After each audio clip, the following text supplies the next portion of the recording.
Oke sobat temannya, saya berada di SM Ribet Garage ya, di Tanjung Benoa.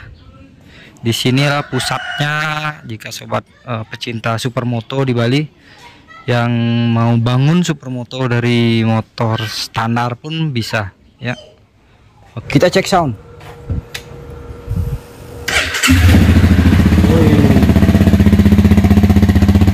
Knalpot pro speed. Oh, ini Sobeker satu-satunya ya di Bali, mungkin di Indonesia pakai Aprilia. Woi,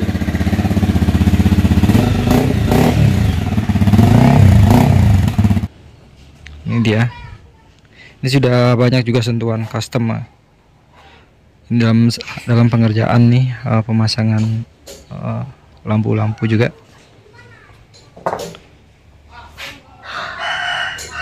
Di sini. Dan di sini juga ada beberapa motor yang sudah di custom. Ada KLX 250 sebelah sana, ada 2, dan ini ada 150, dan juga ada CRF di sini. Tuh. Semua juga sudah ada sentuhan custom ya. Semua.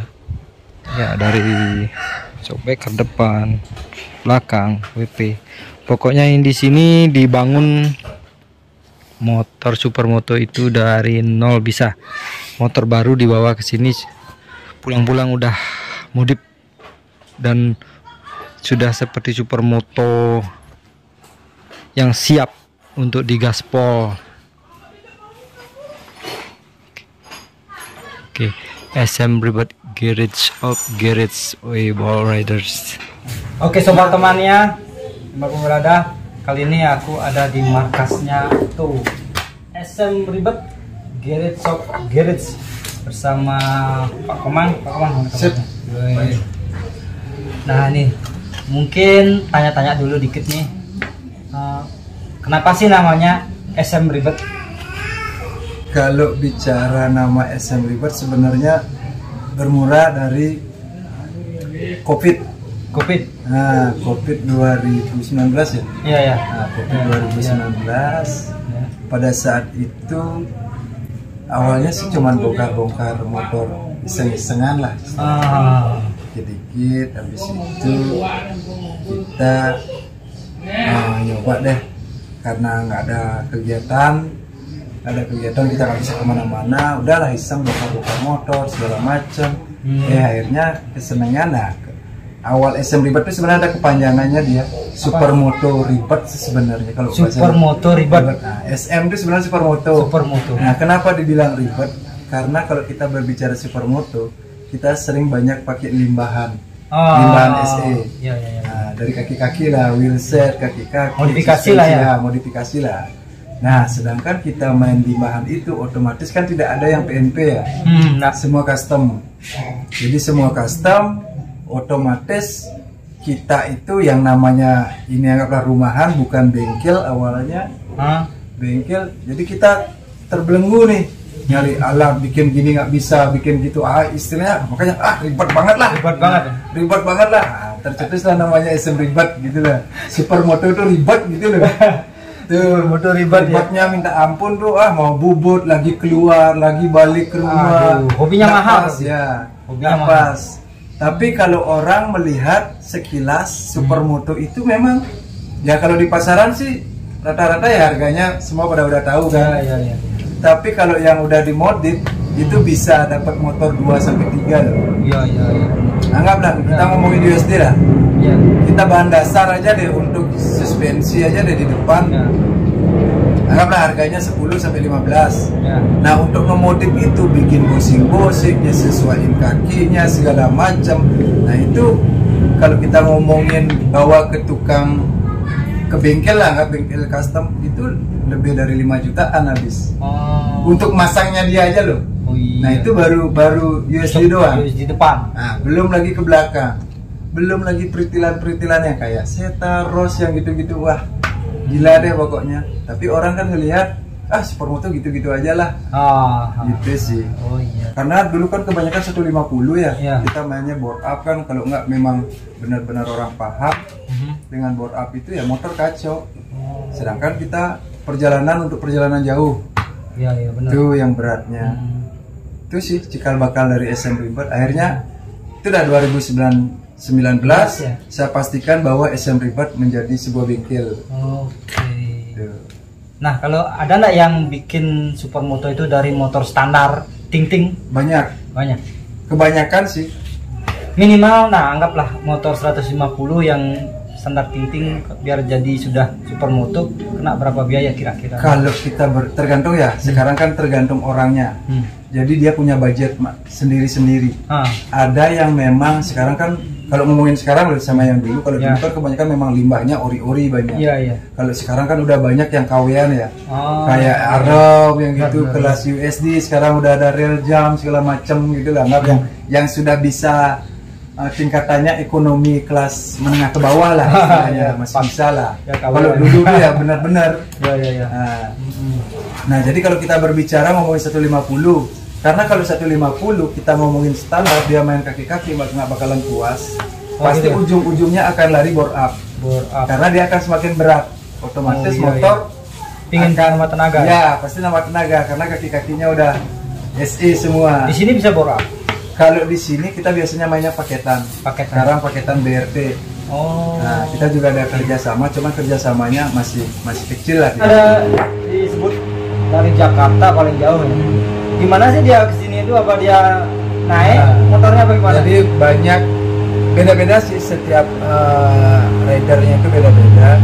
Jadi kalau kebetulan yang dari Jakarta ini, jadi dia memperbaiki motor itu ya memang sengaja dia mau perbaiki motor ke sini.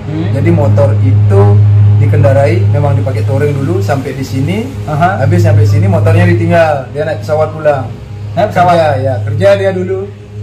Selesai motornya, perkiraan udah selesai. Itu pun kadang-kadang dia udah selesai motornya bisa dititipin dulu di sini sampai sebulan. Gitu.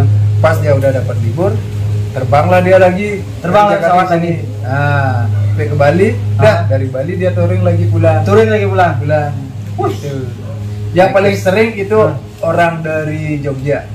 Nah, kebetulan sekarang jadi teman dekat saya. Nah, jadi dia tetap kalau mau servis tuh pasti ke sini. Jadi dia touring dulu ke sini. Sebenarnya dulu dari gara kekecewaan sih. Dia dulu bingung nyari bengkel sampai ngabisin banyak duit tapi motornya nggak bener. Jadi masuk bengkel A, bengkel B, bengkel C tetap hancur. Akhirnya saya pun kenal sama dia. Saya coba, udah kamu bawa ke Bali, saya restorasi motornya. Enggak, itu memang benar-benar total restorasi.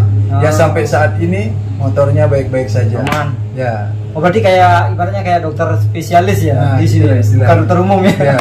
Kalau kebanyakan sih, kalau saya sih lebih spesialisnya sih KLX 250 ya. Karena saya sebenarnya pengguna KLX 250. Oh, gitu. Kalau motor yang paling langka diperbaiki ini yang mana Pak Komar? Ada WRX, ini dia. Yang ini? Ya. Ini WR 250X, memang asli supermoto. Asli supermoto. Ya, memang supermotonya dia. Ini berapa ada di Indonesia? Kalau ini sejauh pengamatan saya dan informasi yang saya dapat hanya ada satu di Indonesia. Satu. Cuman ini. Yang X loh ya. Bukan R. Nah, kalau yang R itu ada 30-an lah. Cuma satu ini di Indonesia. Wow, mantap. Kenapa sih orang pilih supermoto buat motor harian ini ya? Kalau kita berbicara supermoto sih sebenarnya ya bisa dipakai harian, bisa dipakai touring, bisa, karena dia sudah terkonsep sebenarnya motor ini dual purpose. Nah, jadi dia dual purpose, apalagi kalau kita berbicara kontur jalan di Indonesia itu ya pas banget dengan medannya dia. Campur-campur gitu loh. Karena nggak semua daerah jalannya tahu sendiri, mulus kan? Nggak mulus, ada yang hancur. Trail itu dibikin konsep seperti motor overland. Nah, jadi bisa dipakai red cam segala macam gitu loh. Kalau motor kan nggak jauh dari yang namanya pelumas ya.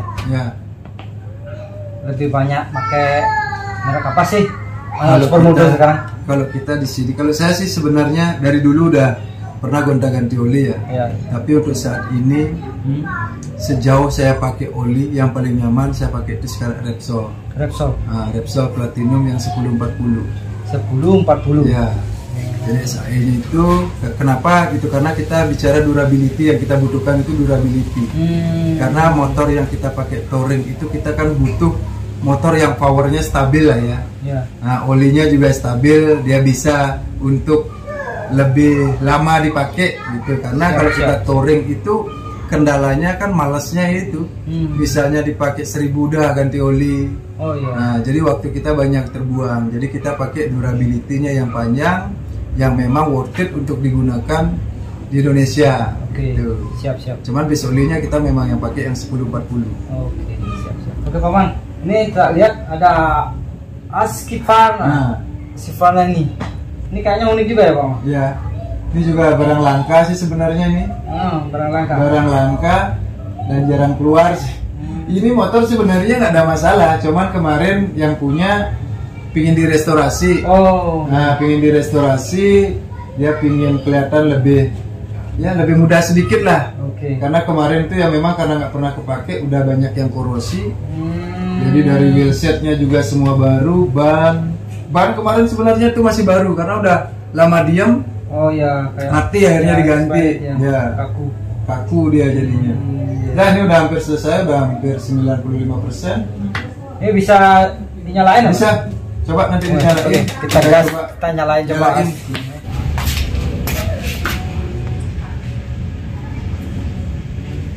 Wow.